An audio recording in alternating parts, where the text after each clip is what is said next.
한국인은 자유의 대가를 치르고 있다. 답안지를 옆에 두고 베끼는 것도 제대로 못하는 한국은 파멸의 길을 걷게 될 것이다.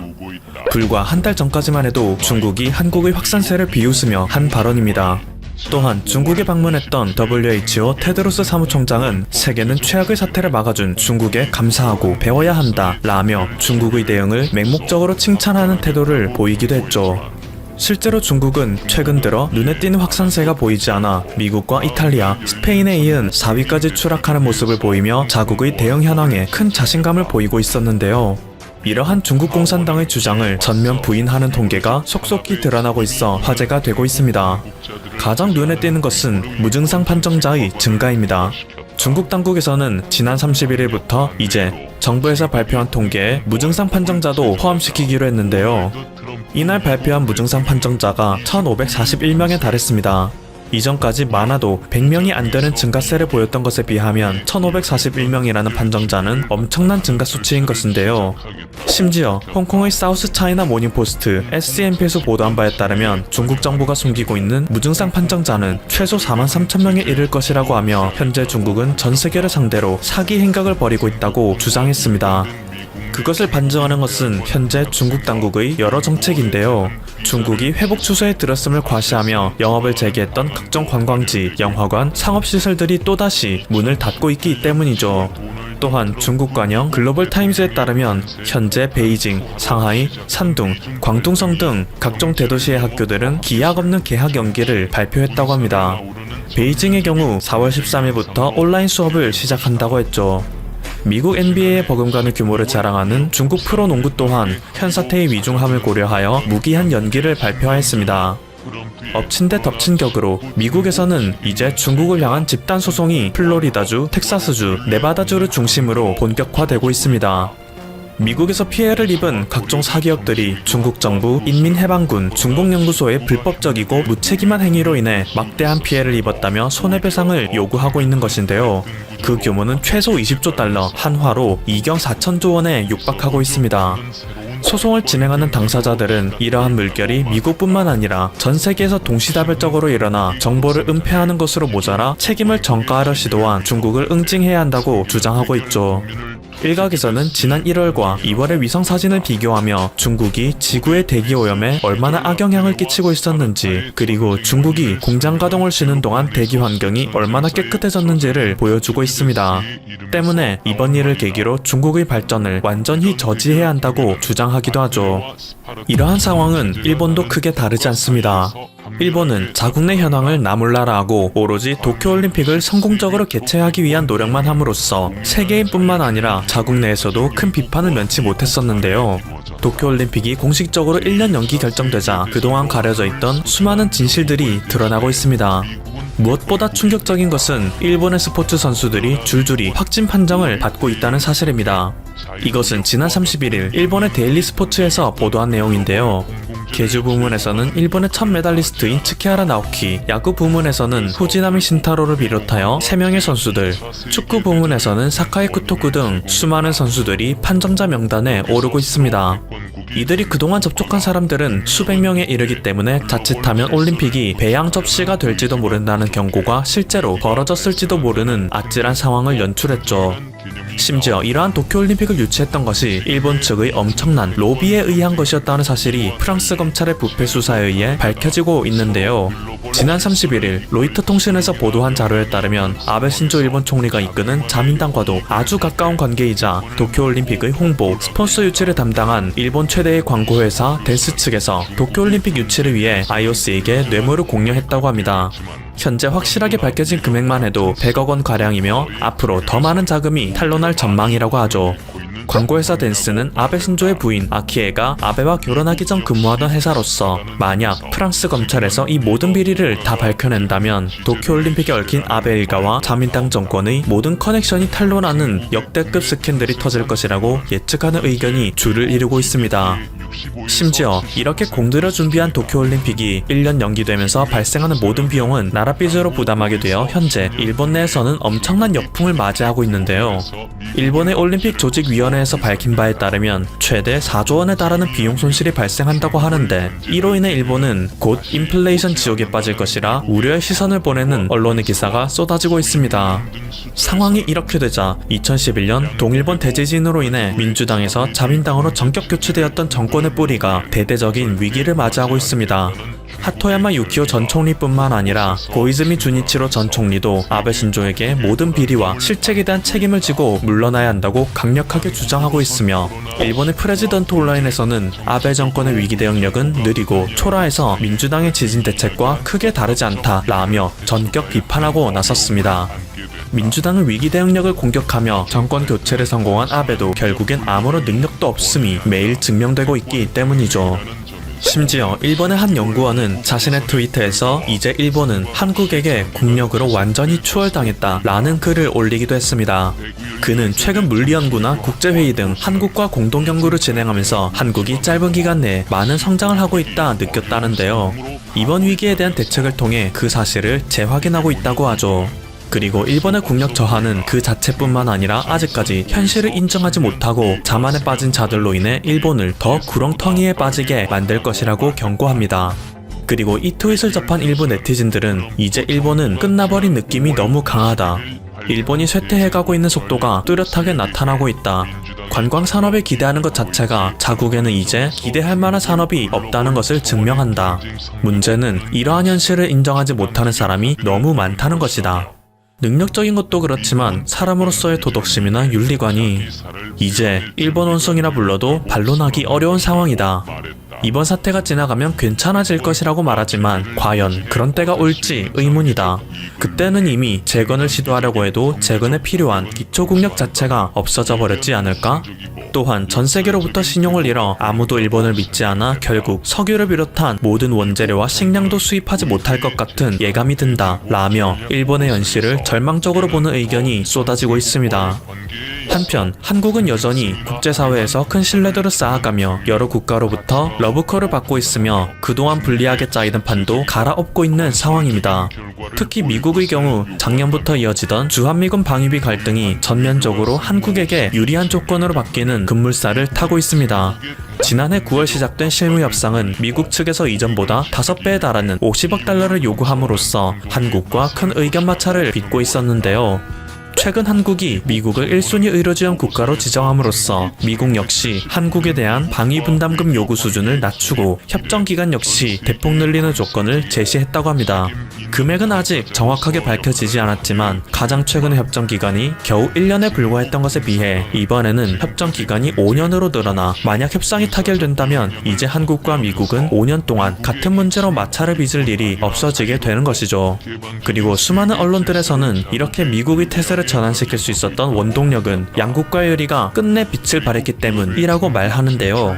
최근 트럼프 대통령의 지나친 자국우선주의로 인해 오랜 기간 동맹관계였던 한미동맹에도 균열이 가는가 싶었지만 위기를 맞이한 두 국가의 의리는 변함이 없었기 때문이죠.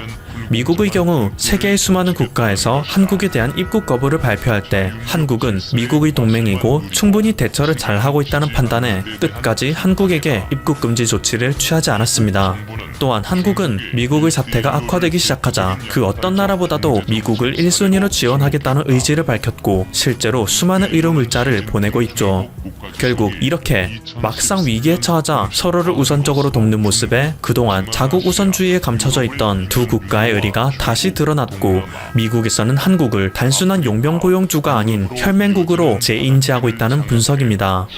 그리고 최근 한국의 혈맹이 두드러지는 움직임이 또 나타나고 있습니다. 지난 30일 에티오피아의 아비 아흐메드 알리 총리가 한국과의 정상통화를 요청했기 때문인데요. 아직 에티오피아에서는 26명의 판정자밖에 없지만 이제 본격적인 증가 추세로 전환하며 막대한 경제 피해를 입고 있어 한국에게 도움을 요청했다고 하죠. 그는 전화통화에서 형제국가의 대응을 보고 자부심을 느꼈다. 접촉자를 끝까지 추적해 치료하는 모범적 대응이 인상적이었다 라며 한국의 선제적 대응을 극찬하는가 하면 대응 노하우를 구하고자 하는 의지를 표했다는 하는데요. 이 사실을 전해 들은 국내 네티즌들은 하나같이 꼭 도와야 한다 라고 반응하고 있습니다. 왜냐하면 에티오피아는 6.25 전쟁 당시 유엔을 통해 한국을 전투 지원했던 16개 국가 중 하나였기 때문이죠. 에티오피아는 과거 이탈리아가 에티오피아를 침공했을 때 국제연맹에 이탈리아의 부당한 침략을 알리며 지원을 요청하였으나 끝내 외면당한 바가 있습니다. 그로 인해 에티오피아는 1935년부터 1945년까지 이탈리아의 식민 지배를 받게 됐었는데요. 이때의 아픔을 잊지 않았던 에티오피아의 셀라시아 황제는 한국에서 전쟁이 발발하자 누구보다 빨리 한국에게 도움을 주어야 한다고 주장했죠.